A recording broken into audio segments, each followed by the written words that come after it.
Yeah, so we were, I was able to bring the dish because I was having access to a luggage, but then Andrés was bringing the actual Raspberry Pi with, as you see, is a very handmade setting.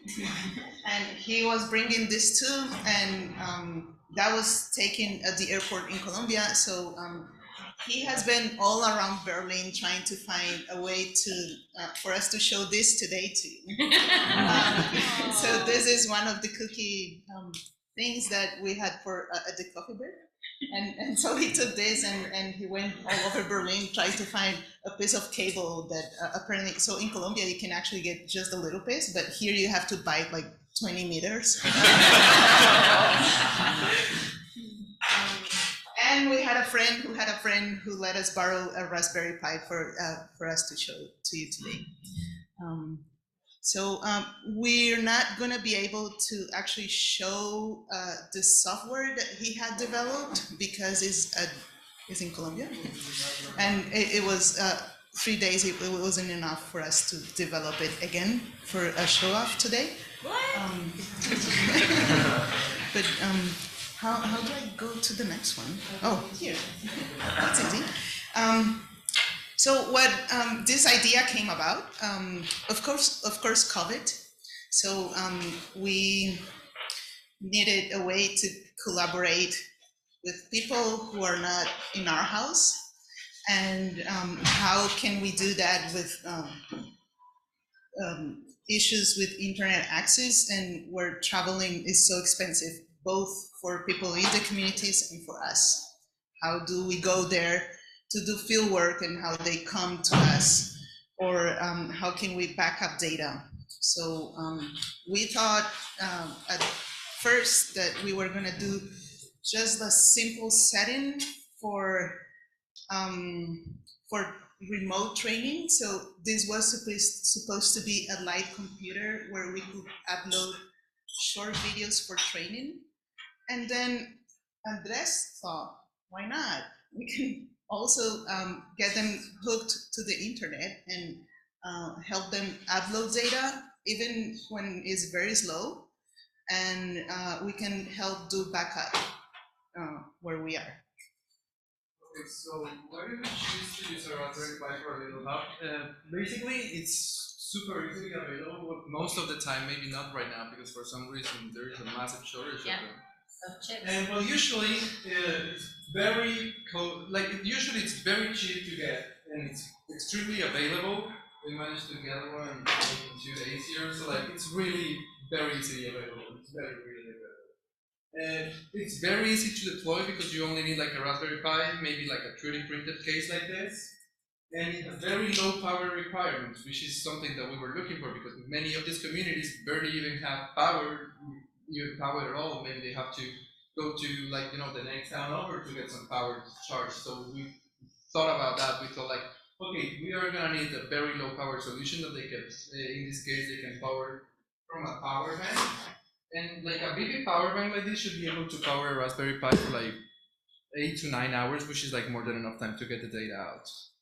And as well as it is very easy to automate with software everything that we basically needed to do, which is just in this case, what I mean by easily automated is the idea would be that they can within the tire or within an external device, they can just come and record data or record a video or audio and just be able to connect the camera to the Raspberry Pi and have the It's not going to be easy. And just have the data extracted from the camera into the Raspberry Pi and have the Raspberry Pi upload the data. But then there is another problem. When you're in a community like this, telecommunications are basically non-existent. Like, you're lucky if you get power, but there is some situations where they might be either on a cell edge situation, which is like there is an antenna maybe within 40, 50, 60 miles, Or what we thought first was setting up our own micro ISP using Starlink, since it's satellite based and we can just deploy it on like any central area, and it should be very easy to deploy and just use this dish is like I have right here that I'm going to show to you in a moment.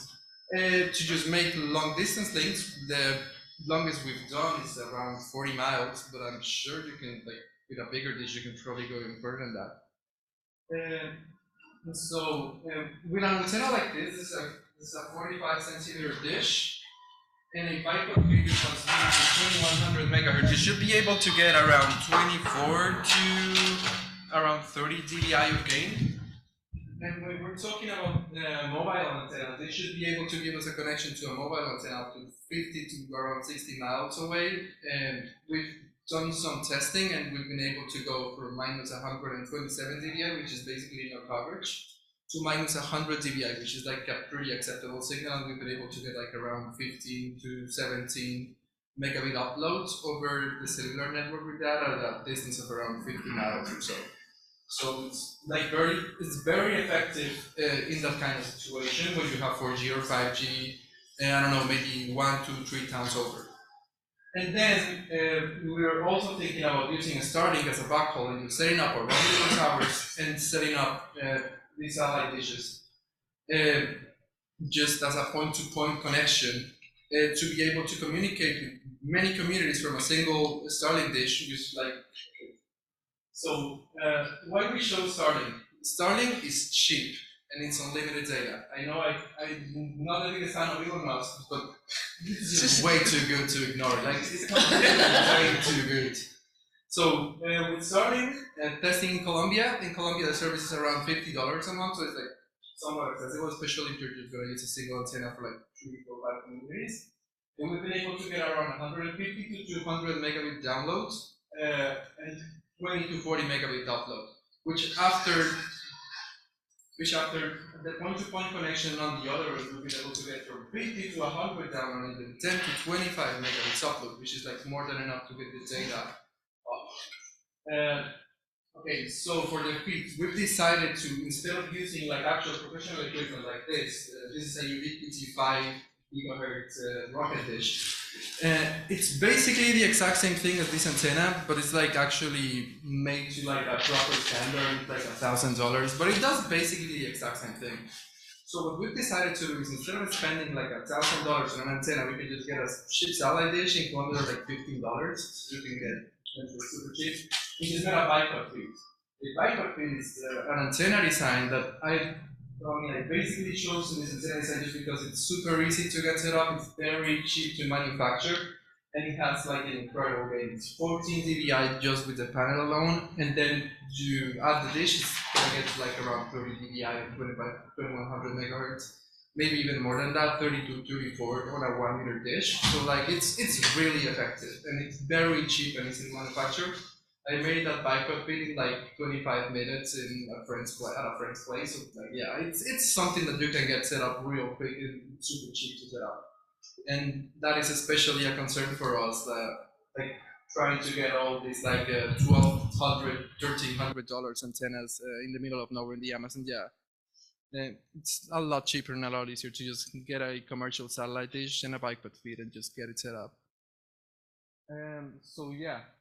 As I've already explained, the satellite-based communication is going to be using locations with limited coverage or in a satellite situation. And our first trial is scheduled actually for later this month in this place called Hambalo in the south of Colombia, Cauca department.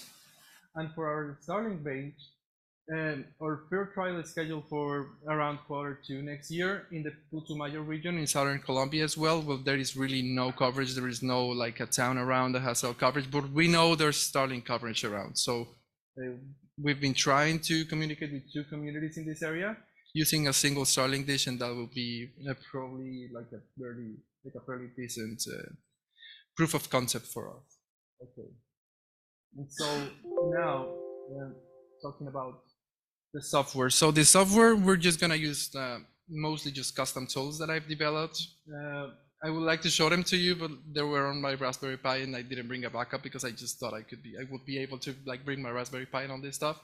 But in theory, it should just be Like, I mean, of course, it's a Raspberry Pi, it runs ARM, it runs Linux, and you really don't want to give Linux to someone who's probably never even touched a computer before. That's a very terrible idea. So yeah, what I've this. So what we decided to do was to make a very simple UI that you can just hook up a keyboard, a mouse, and a screen to, and just have this like very simple hotspot of sorts that people can use to just connect the camera, maybe use the microphone, maybe even if there's like another computer in the community. That would, like the original idea was, we'll be able to download and upload to them various tutorials on how to use other software. Like if there is a computer in the community, like maybe there is a power of internet already, we can use the Raspberry Pi as a little bit of a training hub in order for us to be able to upload just training material, like how to use tools like Elan and Flex for these communities, as well as just have a very simple like interface for them to just be able to self-report linguistics data and like self-report speech and video data, and have that uploaded to us back at Bogota, so we can like take a look at it, maybe take it into Ellen, just do some transcriptions, just take the linguistic data into Flex, all this kind of stuff. So that would like without actually having, because like, okay, so like the thing is, before this we actually had to, like, whenever we wanted to get the data out of the systems back in the Amazonian jungle and like in Colombia, all of these places, we'll just send someone to go pick up a hard drive and then have that person drive to a city and then plug up that hard drive into another computer and just try and get the data out and send us a backup. So like the idea would be to like just streamline all of this. If it's like within 50, 60 miles of a city, we can just completely skip this and just have our own little telecommunication solution for this. It will be a lot easier, and it's just so much more convenient than having someone actually go take out the drive and drive it to a city and upload data. So, well, the Raspberry Pi, like, of course, I didn't take screenshots of the software because I thought I was gonna be able to, so my teacher just whipped this out real quick. But the idea would basically be to have like a very simple UI with 4 or 5 buttons, where they should just be able to like watch some tutorials, maybe how to use Elan or Flex, be able to upload data, use the camera and the microphone, and just have that uploaded to us via rsync. So we decided to use rsync just because it's a very simple tool that's already built into Linux, and it can just allow us to make sure we always have all of these working data synchronized at all time. Like even if the connection is super slow, I know there is places where we've worked where there is only like 3G networks and it's very slow, but the idea would be you can just leave the pipe plugged in and it will just upload slowly, just trickle it in to us. So yeah, these are like some of the training videos that we originally decided we're just gonna be put in this pipe before we decided it was just gonna be like a two-way communication kind of thing.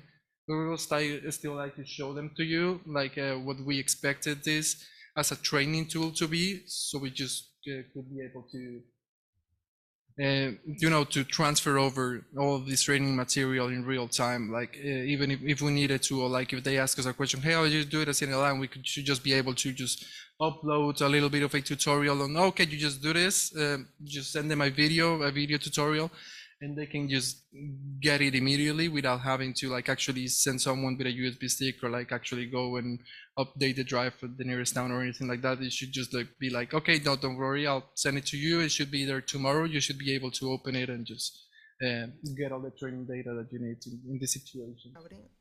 So like, yeah.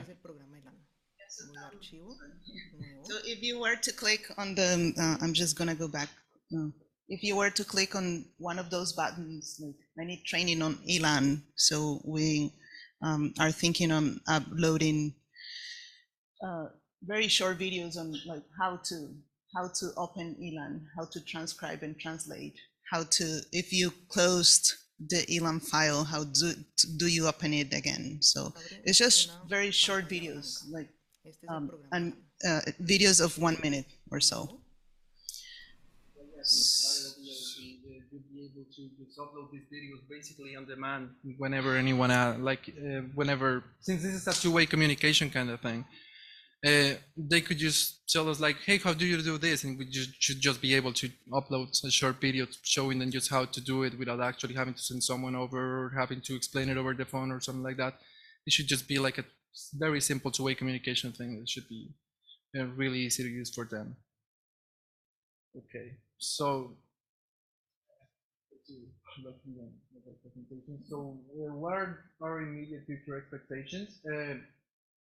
We are working with a friend who's a mathematician, and he's developing new algorithms for video compression. So of course, like if they want to record maybe one of their dances, maybe they just want to record, I don't know, like they want to do archiving on some of the elder people in the community, and they want a video of it.